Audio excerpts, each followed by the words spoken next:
तो हल्लो गति को सानम को सगुन सिंगर सावते नोआ इᱧᱟᱹᱜ मिनी ब्लॉग रे सानम को सगुन दाराम। तो हठात करे बिकेल बेला मिट्टे भाई गिद्रा अड़ी गान टाका साब कते ᱤᱧ ᱴᱷᱮᱱ ᱦᱮᱡ ᱱᱟᱞᱮ ᱢᱮᱛᱤᱧ ᱠᱟᱱᱟ ᱢᱟᱨᱠᱮᱴ ᱥᱮᱱ ᱪᱚᱞᱚ ᱟᱨ ᱤᱧ ᱦᱚᱸ ᱵᱮᱥᱤ ᱵᱟᱝ ᱵᱤᱞᱚᱢ ᱠᱟᱛᱮ ᱚᱱᱟ ᱴᱟᱠᱟ ᱤᱧᱟᱹᱜ ᱛᱤᱨᱮ ᱦᱟᱛᱟᱣ ᱠᱟᱛᱮ ᱟᱹᱰᱤ ᱞᱚᱜᱚᱱ ᱢᱟᱪᱷᱟᱧ ᱞᱮᱠᱷᱟ ᱜᱚᱫ ᱠᱮᱫᱟ। ᱞᱮᱠᱷᱟ ᱠᱟᱛᱮ ᱧᱮᱞ ᱠᱮᱫᱟ ᱟᱹᱰᱤ ᱜᱟᱱ ᱜᱮ ᱴᱟᱠᱟ ᱢᱮᱱᱟᱜ ᱠᱟᱫᱟ। ᱛᱚ ᱚᱱᱟ ᱯᱚᱨᱮ ᱢᱤᱫᱴᱟᱝ ᱜᱟᱛᱮ ᱜᱤᱫᱽᱨᱟᱹ ᱢᱮᱛᱟ ᱫᱮᱭᱟ ᱵᱟᱭᱤᱠ ᱩᱰᱩᱠ ᱢᱮ ᱪᱚᱞᱚ मार्केट सेन बन चला। तो उन गति गिद्रा हो बाइक उडुक के तलेया और मार्केट सेन ले उडुकना पे ñel दाड़े कान गया मार्केट चलाओ कना। तो मार्केट चलाओ रे कारण दो हुयुग कना नोआ हापे हापे उना लगन लेन खान दो हुयुगा। तो नसेना वेट तबुन पे इᱧᱟᱹᱜ मोचा ते ᱫᱚ बाइन लेया डायरेक्ट हाँ मार्केट चला कते गेबुन ñela।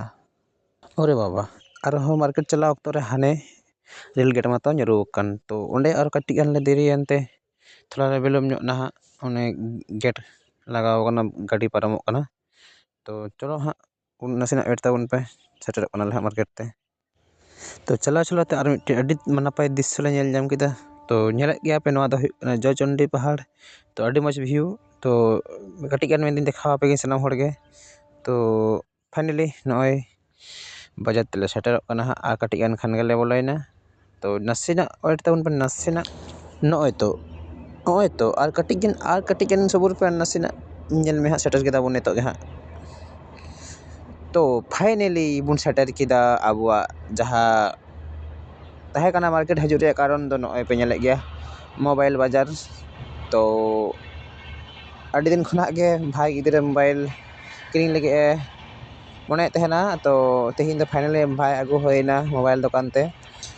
तो ñेल दाड़े कान गया पे मोबाइल शोरूम। तो आई दमाय कान गे कलेक्शन मेना मोबाइल रे। तो देखा जाक हाँ भाई ओकाटा मोबाइल को कुसियाक कना हाँ और उनटा गेल हाँ ले हतावया हाँ और ले चला हाँ ओड़ाग ते। तो finally Poco M7 A choose किदा भाई दो। तो नोआ गे कुसी दे। तो बजट कम गे तहे कना 11,500। तो उना खातिर नोआ पोको M7 गे चूज होइना। तो लई देबुन पे कमेंट रे चिलका मेना मोबाइल जुदी बुन कुसियाक कना। तो कमेंट कते लई देबुन पे। तो इन हो बेसी बांग देरी कते पॉकेट खुना टाका उडुक कते जल्दी जल्दी पेमेंट किदा और पेमेंट लगी किछु खान दो टाका को बांग लेखा लेखान दो हुयुआ।